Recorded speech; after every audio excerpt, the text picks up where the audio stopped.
Menggema rakyat ingin mengadili Jokowi. Di beberapa daerah sudah turun ke jalan, mulai dari Jakarta, Jabar, Jatim, dan sebagainya, turun ke jalan untuk mengadili seorang Jokowi. Wah, ada apa ini? Nampaknya dua periode kepemimpinan seorang Jokowi ya nampaknya tidak ada yang kemudian didapatkan oleh masyarakat. Dampak positifnya tidak terlalu banyak. Sehingga banyak orang ya program-program Jokowi sekarang ini dipertanyakan.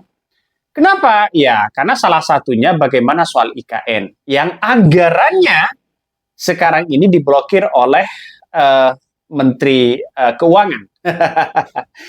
Ini menandakan ada sesuatu hal yang kemudian ya dipaksakan. Makanya benar kata Anies Baswedan. Jangan-jangan IKN ini ya apakah kebutuhan rakyat atau keinginan? Itu jelas di situ. Makanya kalau keinginan Jokowi ingin membangun IKN sedemikian rupa, padahal rakyat tidak butuh, ya sama aja. Dan sekarang terbukti, APBN-nya sekarang kita lihat saja. Jadi saya kira demo di mana-mana untuk mengadili seorang Jokowi ini nampaknya akan benar-benar terjadi. Kenapa saya katakan seperti itu? Lihat saja ketika Jokowi begitu kan ya dilaporkan ke KPK soal investigasi ya jurnalisme OCCRP yang dianggap dugaan korupsi kepada Jokowi dan keluarganya. Terus tidak lepas dari itu ada juga begitu orang-orang yang kemudian lapor ya ke KPK bagaimana ya Jokowi harus diperiksa dan keluarganya. Inilah yang kemudian masyarakat untuk mengadili itu. Dan tidak hanya itu. Soal hukum yang ada. Kabarnya ya tidak ada yang kebal hukum di negara kita ya bahkan di era seorang Jokowi ya yang kemudian terlalu keras ya di situ lalu kemudian seolah-olah hukum dipermainkan. Bagaimana soal Gibran?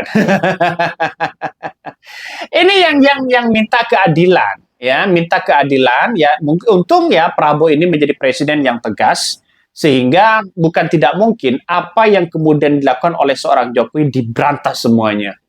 Kalau masih tersandra dengan orang-orang yang namanya Mulyono, maka tidak bisa intervensi kepada seorang pemimpin besar, bisa intervensi kepada anak buah yang kemudian sudah ditentukan atau ditempatkan di pos-pos tertentu, sehingga orang akan melihat, wah ini orangnya si Mulyono, ini orangnya si A, si B, dan si C.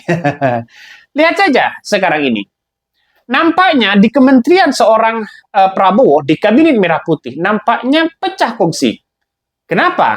Dengan kebijakan Bahlil yang ada dan muncul bagaimana soal larangan LPG 3 kilo yang kemudian seolah-olah ini adalah merupakan kebijakan ya satset dari seorang menteri tanpa koordinasi kepada seorang Prabowo. Malamnya dibatalkan oleh seorang Prabowo. Kita lihat saja realitasnya. Bagaimana tidak? Masyarakat muak dengan langkah-langkah apa yang kemudian dilakukan dan drama-drama apa yang dilakukan di zaman rezim Jokowi. Ngeri nih bos, ya ini ngeri. Saya kira bahwa apa yang kemudian kita lihat dan kita rasakan hari ini, menteri-menteri Jokowi, ya menteri-menteri titipan Mulyono, ya banyak orang yang kemudian ingin menyelamatkan diri. Santer sekali bagaimana soal reshuffle yang kemudian akan dilakukan oleh pemerintah Prabowo. Wow, Jokowi bisa panik. Kenapa? Ya kita lihat saja menteri-menterinya atau pos-pos yang kemudian orang-orang Mulyono diganti, geng Solo diganti, maka kemudian tidak akan bisa menempatkan ya, atau bisa mengintervensi pos-pos tertentu. Langkah inilah yang kemudian banyak orang bagaimana ya ketika turun ke jalan masyarakat untuk mengadili seorang Jokowi. pada akhirnya masyarakat ya kalau kita melihat negara-negara lain ya banyak seorang calon presiden, mantan presiden dan bahkan presiden pun ya sedang menjabat ya diadili oleh masyarakatnya sendiri. Jadi akankah di Indonesia saat ini akan menjadi sejarah baru? Seorang mantan presiden diadili oleh rakyatnya sendiri. Bukan tidak mungkin. Era hari ini adalah era yang dimana orang-orang sudah pintar semua. Mana yang ia pencitraan, mana yang berusukan, mana yang hanya memainkan peran sana-sini, tapi pada kenyataannya eksistensi sebenarnya pada substansi ya dalam demokrasi yang ada bagaimana kesejahteraan itu. Di zaman Jokowi ya kesejahteraannya bagaimana? Padahal sudah bansos sudah diluncurkan, program ini program itu sudah diluncurkan, tapi di kepemimpinan seorang Prabowo, ya Prabowo tahu ada program-program yang konyol. Nampaknya bayangan-bayangan seorang Prabowo, nampaknya bayangan-bayangan seorang Jokowi ini akan dibuang begitu kan ya oleh seorang Prabowo. Ya ini sebagai juga ya salah satu sebagai bentuk perlawanan ya dari Prabowo terhadap orang-orang Mulyono.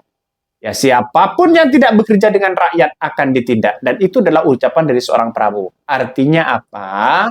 Artinya orang-orang yang tidak bisa bekerja bisa saja ditindak. Jadi sekarang ini masyarakat sudah sudah turun ke jalan, sudah turun gunung untuk mengadili seorang Jokowi. Tapi kenapa setiap Jokowi di demo selalu ada kepergian ke sana, kepergian ke situ, dan bahkan ya 2 periode memimpin ya, saya kira jarang seorang ketika Jokowi di demo yang rakyat minta tuntutan itu jarang ditemui oleh seorang Jokowi. Nah, inilah yang kita rasakan.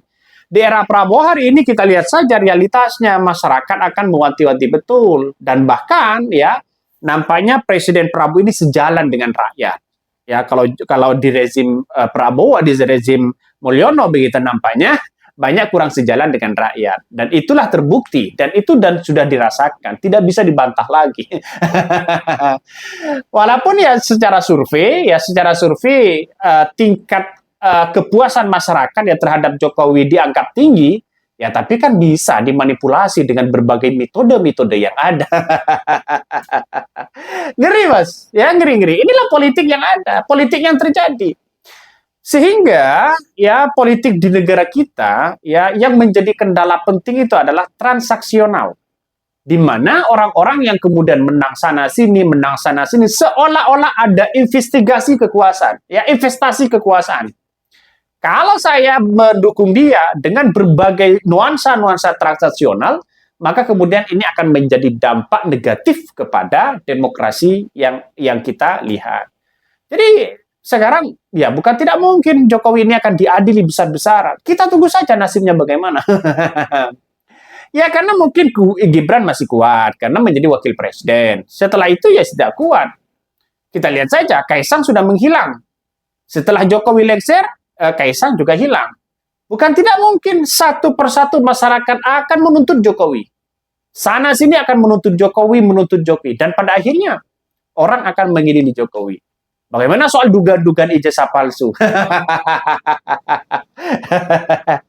ini yang akan terjadi. Ya saya kira momen sekarang ini ya sudah saatnya masyarakat ini bergerak untuk menelusuri ya. Kalau Said Didu kemarin ya bersuara lantang bagaimana menyelamatkan negara kita, aset dan sumber daya kekayaan alam kita. Bagaimana soal pagar laut yang kemudian misterius? Orangnya sudah ada, pemiliknya sudah ada, tapi sampai sekarang tindakannya untuk diberikan sanksi kepada orang itu tidak ada, dan masyarakat ini mengadili begitu kan ya, masyarakat ingin mengadili, dan sekarang kabarnya ya Kementerian Pertanahan ya Nusron Wahid ya kantornya sudah terbakar. Ngeri bos, ini ada nuansa-nuansa apa di balik ini semua? Makanya saya yakin betul ya sudah tepat masyarakat turun ke jalan mengadili seorang Jokowi. Mungkin itu yang kami sampaikan. Jangan lupa ditonton di Khodari News ini. Begitulah kura-kura.